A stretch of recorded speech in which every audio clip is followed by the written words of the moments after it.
Rachel Bell, and this is Your Last Meal, a show about famous people and the stories behind the foods they love most.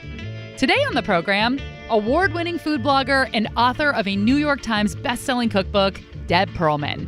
Deb is the woman behind the Smitten Kitchen blog and 2 cookbooks, the Smitten Kitchen Cookbook and her newest book, Smitten Kitchen Every Day, triumphant and unfussy new favorites. The tagline of the blog is fearless cooking from a tiny kitchen in New York City. And Deb shares the recipe she cooks for her family, a husband and 2 kids. I think the reason that people are really attracted to Deb's blog is because she has this very warm writing style. She's very relatable. She's very unfussy, and her recipes work.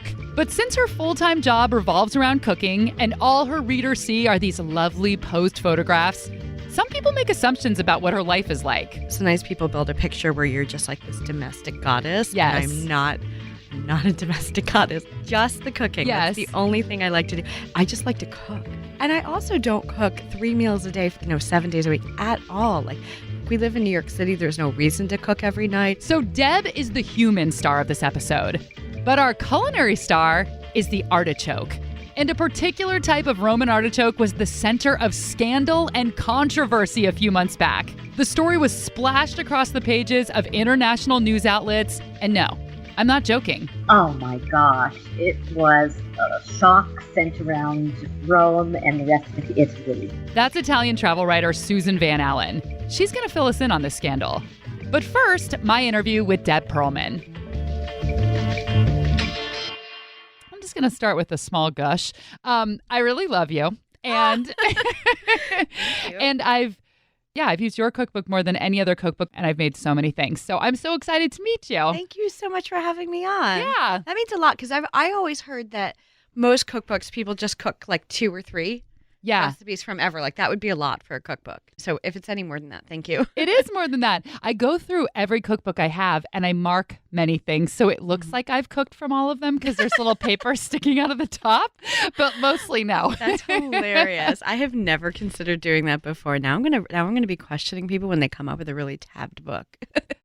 This is pretty much the biggest compliment you could probably get as a recipe developer. But I've always likened Deb to Giudia Child because both are fastidious recipe testers. I can tell that Deb is very detail-oriented. She talks about how many times she tests a recipe, and therefore her recipes always work. Her golden thick-cut oven fries are a mainstay in my house. They are so delicious, you would never know that they weren't actually fried. And I'm a big fan of her recipe for spaghetti pangrattato. I don't know if I'm saying that right, with crispy eggs. This is a carb-on-carb, total comfort food dish. It's spaghetti tossed with capers and a bunch of good Parmesan cheese, and then topped with garlicky, lemony, herby toasted breadcrumbs and a crispy-edged olive oil fried egg. And then last winter, late at night, I was at somebody's house. Everybody had been drinking. We were having a dance party in the kitchen. It felt like, what is that movie? The Big Chill. It felt exactly like The Big Chill. And we were all hungry, and there was no restaurants nearby. And I was like, oh, I want to put together Deb's broccoli melt. There was practically nothing in the fridge, but there was broccoli and bread and cheese. So I was able to cobble together this Smitten Kitchen dish that the crowd went wild for, which is not hard to do when people are drunk. But that's not the point. So thanks, Deb, for inadvertently feeding my drunk friends and me. Deb got into the food blogging game early, back in 2003. To put that into perspective technology-wise, that's the year I got my first cell phone. But I was thinking about it, and that's also the year I got my first DVD player. So I think I'm just kind of behind. Anyway, when Deb started her blog, she still had a day job. Talk about your journey into making it a career. Oh my goodness. So I actually started blogging in 2003 when they were very new. I was just bored and I thought I would just write some stuff. I had a lot of opinions, life in New York, dating, whatever. I mean, it was 2003. You didn't have to have a template. You didn't have to have a social media strategy. A brand. You didn't have a brand. You didn't have a handle. Everybody was anonymous. And so I did that. And I thought I'd write about like dating or whatever because I was going on a lot of bad dates. But I actually met my husband within a month of that time. I just read recently, I don't know where, that you met your husband through your blog. Yeah, he left an early comment and we ended up like moving it to email. And then we we went out for a drink, and then we got married 2 years later. It's amazing. And let's say you were still single now, 14 years after you started this blog. Do you think, get in touch with a commenter like you would have at the beginning? Would you have had the same trust? No, it was such a small world. You had like maybe 3 commenters on your site, so you kind of knew them already. Yeah. And it was very new.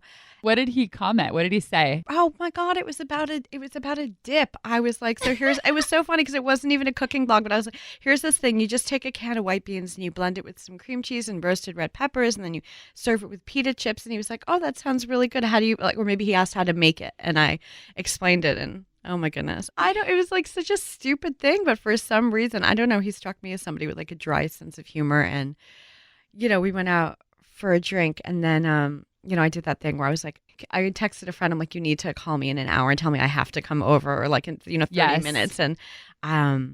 And he did, and I kept ignoring the calls.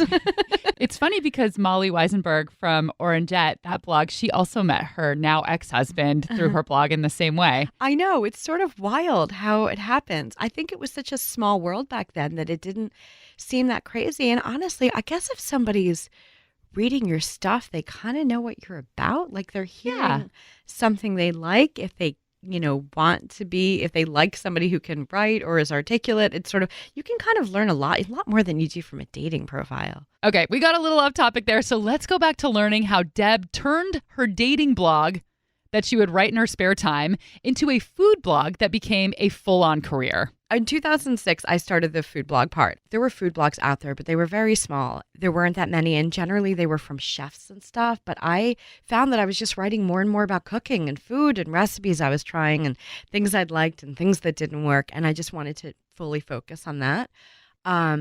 And that was really it. I didn't think anyone was going to read it because I'm not a chef.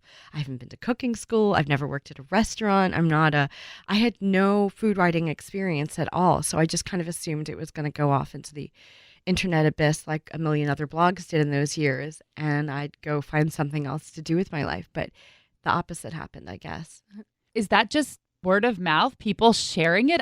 Did you do any marketing? I always wonder how certain blogs just got picked up and became huge. I actually never did any marketing. I think it was completely word of mouth. It was very organic growth, like steady but slow. And so, yeah, it just always grew. I'm really bad at marketing. I hate advertising. I was never comfortable telling people to read my stuff. I will talk to people for 2 years before mentioning that I have a website. Like it will never come up. Unless somebody like says I'm really into cooking, I'll be like, oh, by the way, I have this thing. I think at this point, most people know, but it would never occur to me to mention it. It's amazing. And so can you make a living on a blog? I mean, it helps to manage your expectations of what a living is. Yeah. Yes, you can. I mean, again, I got in early, so I had a lot of time to build up before like maybe there was an explosion. So I get to seem like an elder, which of course I hate. I'm like, can I be a younger? But I actually went full time with it in 2008. I didn't have an amazing job before that. I was working as a low level staff writer. So it wasn't like I had to make up a lawyer salary, to go break even. So yeah, but I had ads on the site from early on. And I just kind of like, once the traffic grew, the ad income grew, and, it hit a certain number, I felt like I was going to be pretty okay on my own. And then, of course, once I made it my job, I was able to put more time into it, and therefore it grew faster. Do you ever look back at some of the early ones and just cringe at your writing or your photography or the recipe that you picked? I mean, the photography, I believe I always knew was terrible in the beginning. I actually think it's not that great now, but it's a little better. The photography, definitely. I mean, especially because I was shooting after work in the evening, like with a flash. What are you going to do? You have a real job. So it's not like you're shooting in like midday light in a studio. The writing, though, yes, of course. Do you know how hard life is when you're 26? We have so much more with Deb coming up, including her last meal, which we will get straight into after the break. Okie dokie, artichoke? That was foreshadowing.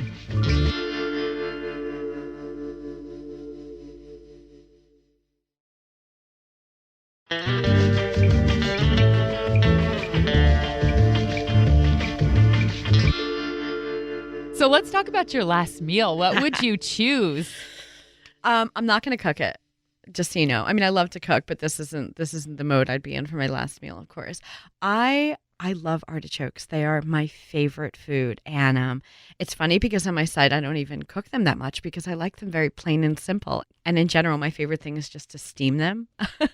But I've decided that I want an artichoke like trilogy kind of thing. I want to have them steamed the way my mom always made them, where you dip it in this mayo, lemon juice, salt and pepper sauce, kind of like a Jersey aioli from New Jersey. Yeah. So is the sauce, do you just mix lemon juice in with mayo and salt and pepper? That's Okay. it. That's That sounds it. good Just to me. season. It's so good. It's such a great simple dressing. So that's how we ate them growing up. Then I want to have it Romana style, where they're braised in olive oil with like garlic and everything else, and they're long cooked. Those are usually served room temperature or cold. And then Is that just the hearts or the whole artichoke? it's usually a few leaves too, like the inner the hearts with some leaves attached, and they're usually you might see them as part of an antipasti spread, like you would see it with like the roasted red peppers and everything else. And then I want to have the real thing is the Giudia, the fried ones, which are so amazing. They just take the whole artichoke and they kind of get it down to the heart and a few like fringy leaves, and they deep fry it, and it's salted. I love it with salt and lemon. So I need all of that. And then I'm going to need some pommes frites. I'm going to need some really good fries, like maybe cooked in duck fat. They have to be really well done, like nicely brown, no pale ones. This is the last meal. And then I'm like, I kind of want some salad with that, but that's just really, Deb, your last meal is going to have salad. But it just, you need the little green accent, a little, a simple arugula salad. And then I want some really, really, really cold, really, really dry champagne. I mean, this is not time to buy the cheap stuff. I don't want maybe champagne or this was grown near Champagne, France. I want it to be in Champagne. I want like actual champagne. And then I want for dessert, I want one of these. I have the recipe on my site as Belgian brownie cakelets, but it's basically the perfect in between a brownie and kind of a almost meringue lidded cake. Oh. It's just, it gets a little crispy on top, and then it kind of like sighs and dents a little bit as it cools, and then you in that depression you could put a little dollop of cream and some berries, and it's perfect. It's the perfect chocolate dessert. I like your last meal. There's something sophisticated with the artichokes, but also Very homey fancy. at the same time, and the champagne. Artichokes, the fried version, I've always wanted to make, but that to me is intimidating. Like, I don't understand how to trim them properly, and then deep frying. It just seems, somebody else just do it for me. I feel like when things involve a lot of deep frying, it's a good thing to outsource. It's not that you can't do it at home. It's just that it's tricky, and it's hard to keep the oil temperature stable. And then you had just bought like a gallon of oil, and what are you going to do with it if you don't actually deep fry every day? I feel like it's the perfect thing to outsource.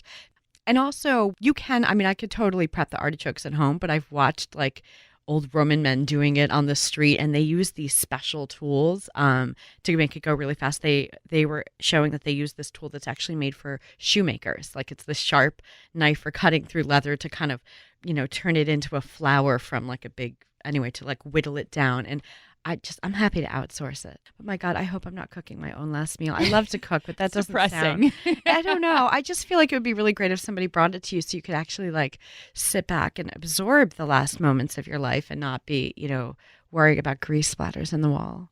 The fried Roman artichoke dish that Deb is referring to is called Carciofi alla Giudia. carciofi alla Giudia. Beautiful. Thank you. And what does that translate to directly? Jewish artichokes. That is Italian travel writer Susan Van Allen, who's written many books on Italian travel, including 100 Places in Italy Every Woman Should Go. But today, she is our go-to lady for Jewish artichokes, or, as it is called in Italian, here we go, carciofi alla Giudia. Oh, and I should mention that we had a little bit of Skype trouble partway through the interview, so bear with us. What is the dish? How is it prepared? And where did it come from? Okay. Carciofi alla Giudia is a specialty of Rome's Jewish ghetto.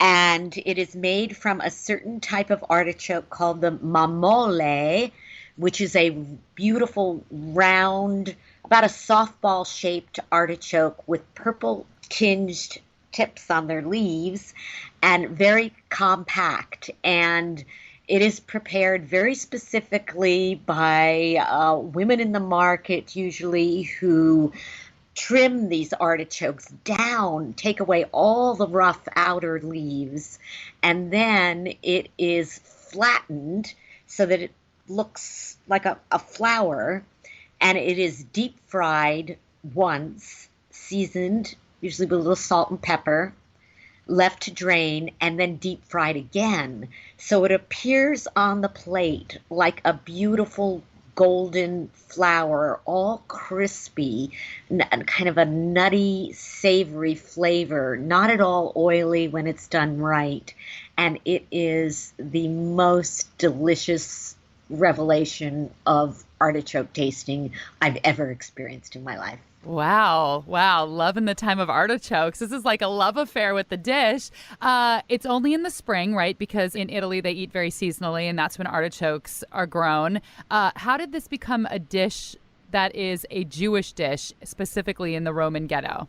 The history of Italian Judaism goes back to 70 AD when the temple in Judea was conquered and Jewish slaves were brought to Rome. So the Jewish population in Rome is the longest enduring population of Judaism in the Western world. So Jews have lived in Rome since that time. Look at the Colosseum. Thank the Jewish slaves who built it. Then in 1555, by papal decree, there was an order for a Roman ghetto.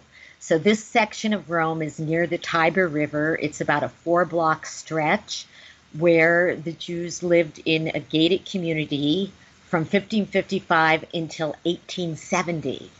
And over that 300-year period, they were prohibited from a lot of cultural activities, art and music, but they could cook. And they developed a cuisine called cucina ebraico, Jewish cuisine. And a lot of it had to do with frying vegetables in oil, not butter, to obey kosher laws. And artichokes were growing all over the countryside. Fabulous volcanic soil and great place to grow artichokes. And so that became one of their signature dishes. Do you just eat it as it is, or is there some kind of dipping sauce? No. It just comes plain on a plate. And it's beautiful to see when you go to the Roman ghetto and all the outdoor restaurants and these waiters balancing these, salad plates of carciofi alla Giudia. So Susan mentioned that the Roman Jews were cooking with olive oil rather than butter to ensure that the dishes were kosher. Jewish law says that you can't mix meat with dairy. So if you're kosher, that means you're never going to have a cheeseburger. You can't have a glass of milk with your chicken or your meatloaf. And if you cook with butter, that means there can't be any meat anywhere in the meal. So cooking with olive oil keeps a vegetarian dish neutral. And this brings us to a big news story from a few months ago. Well, I guess it's big in the Italian and Jewish culinary world. Back in April, Israel's chief rabbinate declared carciofi alla Giudia to be non-kosher. He said small bugs and worms could crawl inside of the leaves and they could be eaten unknowingly. Kosher fact, insects are not kosher. This proclamation caused huge outrage, and I'm not joking, it really did, from the Roman restaurants who cook this beloved historical dish and from the Jews and non-Jews who love to eat it. It caused a huge explosion. I mean, how could he ban a dish that has been enjoyed here, like I said, since the days of the ghettos for like 600 years? And Roman restaurants, it was right before Passover, were getting ready to serve them. It was the peak of their spring carciofi alla Giudia season. So they protested.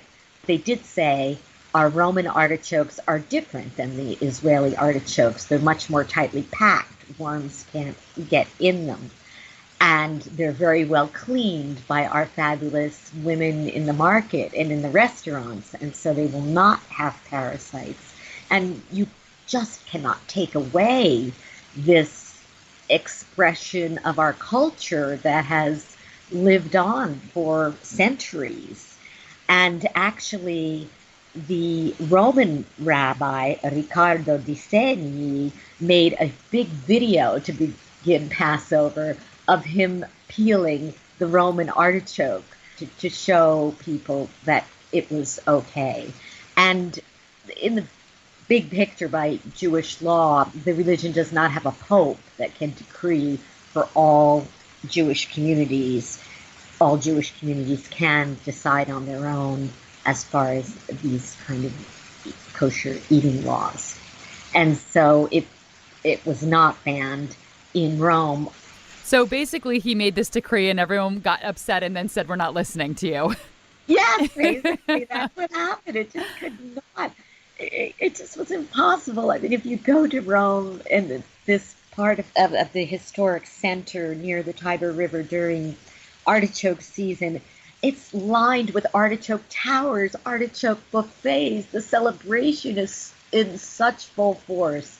It's such a strong tradition. It could not be destroyed. The weirdest part to me is that the rabbi's decree came after he found a bug in a pre-packaged, ready-made version of this dish. And so I was asking Susan, how do you sell, a fried artichoke in a box? How does that work? And she said she's never heard of a prepackaged version. I couldn't find anything online.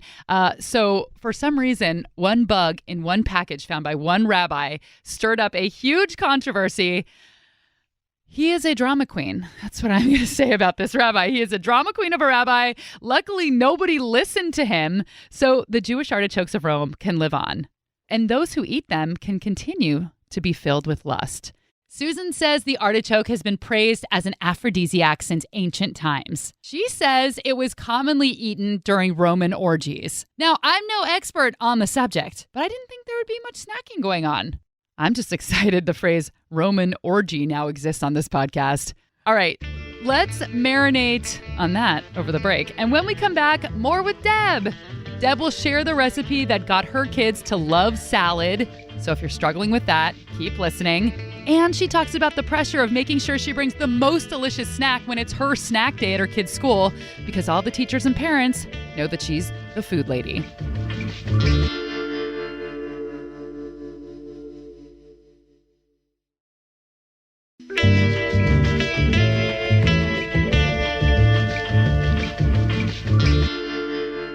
Deb Perelman cooks, writes about cooking, and takes pictures of the food that she's cooking for a living.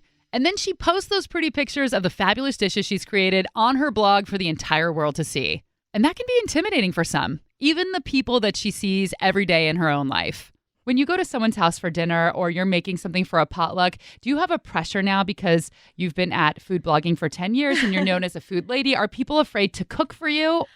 It's funny. I have friends who have said that, and I'm like, are you kidding me? There is nothing awesomer than somebody cooking you dinner. I have never gone to somebody's house or eaten food somewhere and been like, oh, this is not up to scrutiny. Home cooking is completely absolved of the rules that you would put for your own cooking or, cooking at a restaurant. If you go to a restaurant, you're paying a lot of money for food and it comes out under seasoned, you're like, oh, come on, what a racket, But no, my God, I love it when other people make me dinner. Please make me dinner. I love to save my energy for when I want to make dinner. Like, it's such a luxury. I also feel like I was thinking this, if you have little kids and you have like snack week at school and it's your turn to bring stuff in, I'm like, oh, they found out who I am, so I can't just. Yeah, you can't just bring pretzels. Load it in. I'm like, here's the pretzels. I know. Here's the pre-cut fruit I got at Trader Joe's. I always feel like I have to bring it. So what do you bring for snack day? I want to come to snack day. I know. I kind of want to come to. I'll do, mini banana muffins with whole wheat flour. One time I made cheese straws, which were like goldfish crackers. Not exactly health food, but we did it with grapes. So basically gave the kids a little wine and cheese kind of thing. One time I did like a homemade lemonade with like Concord grapes. But I do feel like I can't just bring a bag of pretzels. They're watching you. They're watching me. I'm like, oh no, they found out. So what are some things that your kids really love that you make? Oh my goodness. Well, obviously pasta, pizza, and cake. Classic. Okay, so I have two kids. One of them is a pretty good eater. He likes the things that I make. So there's a kale Caesar salad in the new book where you do these, I call it crushed croutons. So it's like crunchy seasoned breadcrumbs and you sprinkle it with the cheese between the layers with this really sharp dressing. I was surprised, but that turned both of my kids into salad eaters. They love it. And I'll make a jar of it now and just leave it in the fridge because it's very stable. You can keep it. It's good for a month easily. They like roast chicken. My daughter likes eating it like like a a caveman, yeah, the she whole totally leg. eats a Yeah. caveman style. Yeah. And but so my daughter actually eats nothing though, so it's really funny. She's got like maybe 2 things that she'll eat, and I never know what they are from a day-to-day basis. So when I'm talking about kids eating, I'm really just talking about my son. It's really unclear how my daughter has survived this long. She's alive though. She's healthy. I mean, she seems to be growing. So the thing I like about your recipes are that they really work. And so I get the impression that you try recipes many times. What do you do with all that food? Don't you get sick of the same dish when you've tried it several times? So the thing that's not always clear on the site is like, let's say I'm working on a potato dish and I hate the way it came out. I just take my notes and I, jot down as much as I can and I write down why it failed. And then I don't come back to it for a while. I'm not like Monday, Tuesday, Wednesday, Thursday, Friday eating potatoes until I want to like never see a potato again. I'm usually doing it over, oh, let's try that potato thing again next week. Or sometimes it is 2 years. I will table things indefinitely. I'm always just working on the next version of something I'd tried to do a while ago or something new and it's the first version. So that's the savory. The savory stuff is usually dinner. The sweet stuff, I have to get out of my apartment. Like everyone loves dessert. I'd like to have, if I make a cake, let's make sure we have 4 slices at home. And then my husband can take it to work or the babysitter can take it or we take it to school. I really don't have any need for a major layer cake. Sitting around my apartment. That's just not going to go well. I'm going to be like, nah, I'm not going to eat, kale salad for lunch. I'll just have a wedge of cake. I'm not going to make good decisions. But I wouldn't really just be making a layer cake just to do it. I think in Because general, you're not June Cleaver. I'm not June Cleaver. I would usually be making it because it's somebody's birthday. Maybe I'll work on it for a couple days before. Or, oh my goodness, there's this huge party cake section in the book where we did actually have to do a lot of baking because I wanted to get one shot with like 14 variations on these cake recipes in it, and I took them all and I spent hours boxing them up, and then I brought them all up to my publishers who were working very late trying to put the book together. And much better to bring it to an office. People were so happy to have any format of homemade cake. And that was Deb Perelman's last meal. Deb's latest book is called Smitten Kitchen Every Day, Triumphant and Unfussy New Favorites. Her first book is called The Smitten Kitchen Cookbook.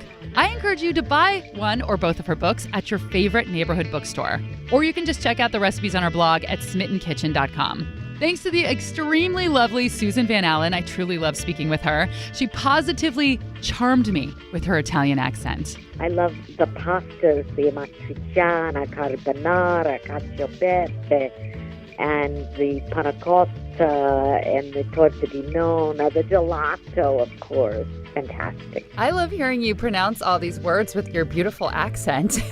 It sounds so good. I would rather overdo it. You're not seeing me, but I'm moving my hands. You can find Susan's books and her articles on Italy at susanvanallen.com. And if you've been listening to the podcast for a while and you like it, leave a review on iTunes. It only takes a hot minute, and it really does make a difference. This episode was produced by Aaron Mason and me. Theme music by Prom Queen. I'm Rachel Bell, and this is Your Last Meal.